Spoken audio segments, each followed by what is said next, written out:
The story opens on November 12, 1942, in Richmond, California. Cold fog draped San Francisco Bay, swallowing the clang of hammers and the hiss of torches as a crowd packed the waterfront.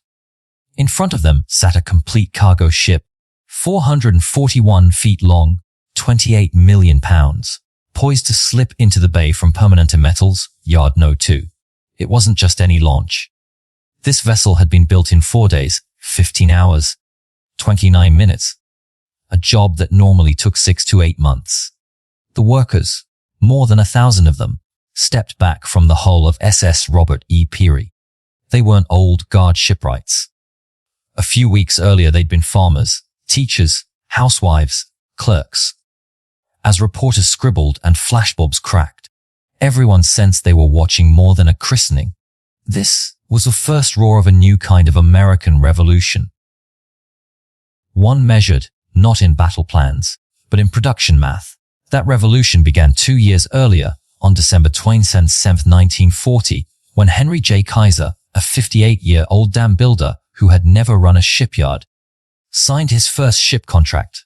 He promised the U.S. Maritime Commission he would deliver 30 cargo ships for Britain in 2 years. The shipbuilding establishment scoffed. Kaiser didn't see ships like they did.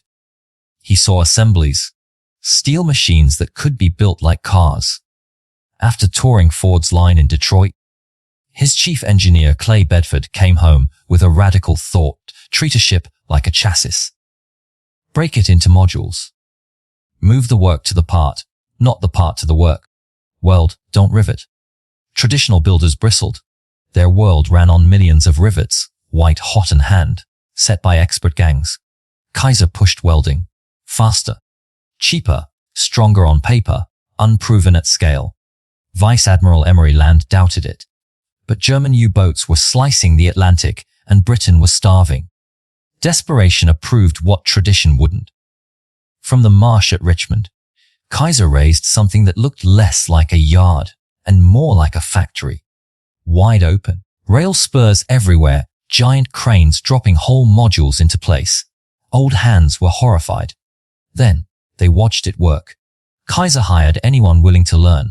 Farmers, secretaries, high schoolers, grandmothers. He trained in weeks, not years. One task per person: weld this seam, align that plate, fit this bulkhead. The first Liberty ship took 197 days, then 169, then 128. By spring 1942, they were down to 70 days. The old ways couldn't keep pace. Next came parallel production. Build hull sections, engines, and mounts simultaneously.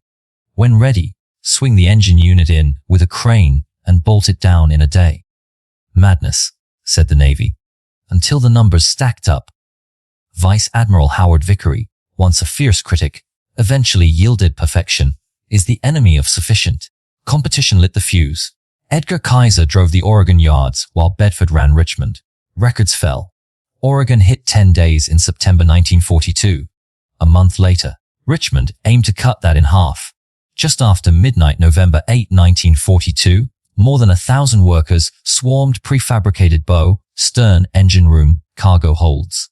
Shifts rolled, cranes swung, arcs flashed. On November 12 at 3:30 p.m., the Robert E Peary slid into San Francisco Bay. Built in 4 days, 15 hours, 29 minutes. The crowd erupted. Admiral Land, once a skeptic, stood stunned. 6 months ago, I'd have called this impossible. Henry Kaiser just made tradition obsolete. America copied the method.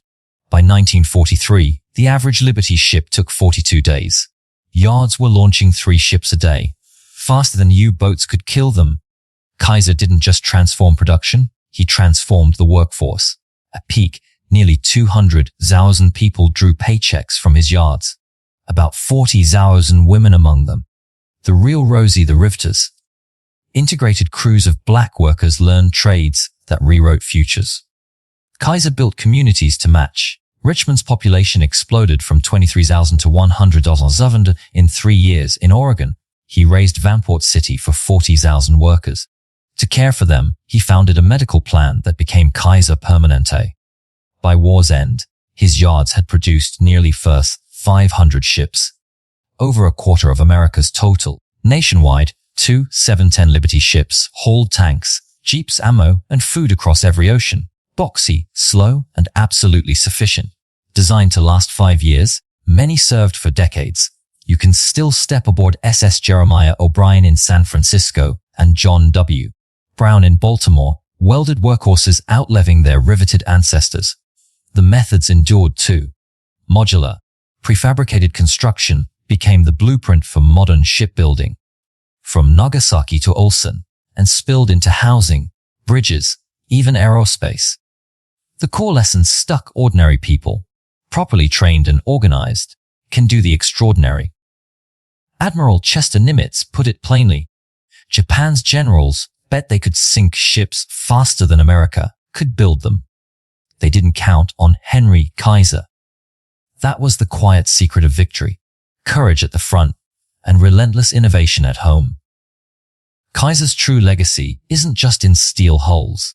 It's the proof that limits are negotiable, tradition isn't sacred, and speed plus sufficiency can win a war. From that first contract in 1940 to the Robert E. Peary in 1942 to the last Liberty in 1945, Kaiser and his people didn't just build ships. They built a demonstration that ingenuity, unleashed, can remake the world. And every time a modern ship thunders down the ways in a fraction of the old time, you can still hear, inside, that crash of water and steel. The echo of the Peary's launch, the sound of the impossible becoming routine.